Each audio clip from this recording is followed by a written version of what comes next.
SIR ಅಕ್ರಮ ಆರೋಪದ ಹಿನ್ನೆಲೆ ಮುಖ್ಯ ಚುನಾವಣಾ ಅಧಿಕಾರಿಗಳಿಗೆ ಬಿಜೆಪಿ ಹಾಗೂ ಜೆಡಿಎಸ್ ನಾಯಕರು ದೂರನ್ನು ನೀಡಿದ್ದಾರೆ. ಈ ಕುರಿತು ಮಾತನಾಡಿರುವ ಕೇಂದ್ರ ಸಚಿವ ಪ್ರಹ್ಲಾದ್ ಜೋಶಿ ಅವರು, ನಾನು ಕುಮಾರಸ್ವಾಮಿ ಮತ್ತು ನಮ್ಮ ನಾಯಕರು ಚುನಾವಣಾ ಆಯೋಗಕ್ಕೆ ದೂರು ನೀಡಿದ್ದೇವೆ.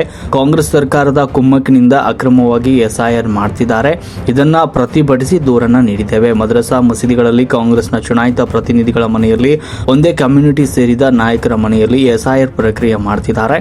ಚುನಾವಣಾ ಅಧಿಕಾರಿಗಳಿಗೆ ನಾವು ಪೆನ್ ಡ್ರೈವ್ ನೀಡಿದ್ದೇವೆ. ವಾಟ್ಸ್ಆಪ್ ಗ್ರೂಪ್ ಮಾಡಿ ಇಂತಹ ಸ್ಥಳಗಳಿಗೆ ಬನ್ನಿ ಅಂತ ಸಂದೇಶವನ್ನ ಕಳಿಸ್ತಿದ್ದಾರೆ ಅಂತ ಆರೋಪಿಸಿದ್ದಾರೆ.